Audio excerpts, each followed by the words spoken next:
La République face à la presse.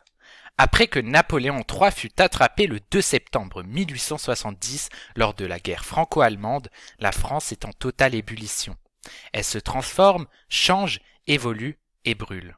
Le 4 septembre de la même année, la Troisième République est proclamée.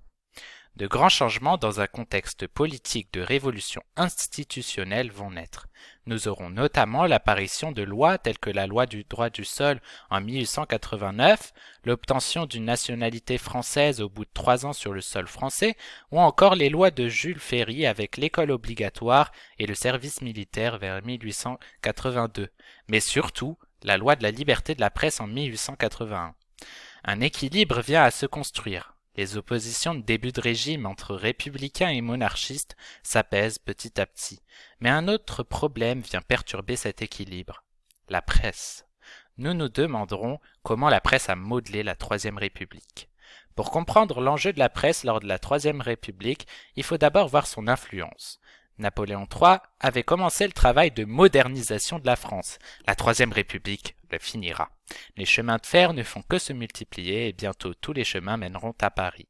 Paris qui, elle, continue vers son prestige haussmannien et s'accorde le luxe de faire du Panthéon le temple de la nation. RIP Victor Hugo.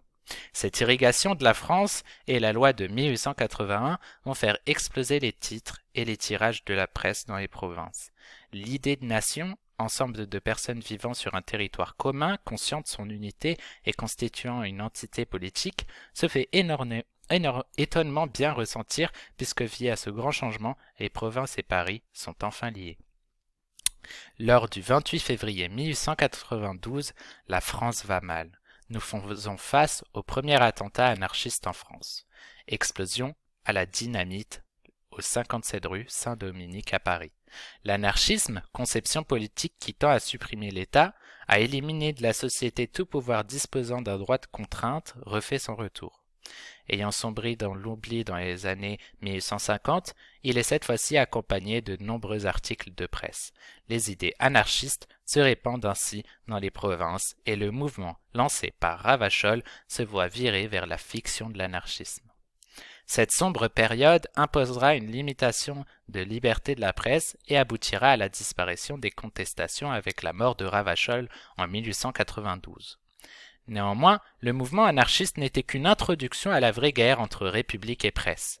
En effet, dans une France nationaliste, les traîtres ne se font pas bien voir, et surtout s'ils sont juifs. Et ça, on le comprend bien avec l'affaire Dreyfus. Cette affaire, pour vous remettre dans le contexte, parvint lorsque une lettre, dit le bordereau, va être trouvée dans les poubelles de l'ambassade allemande. Une lettre adressée à un général militaire allemand, Max von Schwarzkoppen. Sous une justice corrompue, c'est le capitaine Alfred Dreyfus qui sera porté coupable, sans preuve. En effet, alsacien, parlant allemand, et de plus juif, c'est le coupable idéal. L'entrée dans le XXe siècle s'illustrera donc par cette affaire qui montrera l'importance de la presse. Deux camps se dessinent, les Dreyfusards et les anti-Dreyfusards. Les journaux commencent à réaffirmer leur nationalisme et le saupoudrent d'antisémitisme. Ce n'est que lorsque J'accuse, lettre au président de la République par Émile Zola sera publiée que la presse prendra d'autres proportions. Émile Zola défend fermement l'affaire Dreyfus et les 10 intellectuels le suivront eux aussi. La presse commence à devenir le symbole de la République derrière l'étendard des Dreyfusards. Pour conclure, la presse a modelé la Troisième République et, étant présent partout, que vous viviez à Paris ou à Strasbourg, vous étiez au courant de tout. La presse se répandait là où elle le pouvait et finira par inculper des idéaux comme l'anarchisme ou l'antisémitisme pour le pire ou la justice et la liberté pour le mieux. L'équilibre revient entre presse et république, mais des heures plus sombres ne tarderont pas à arriver.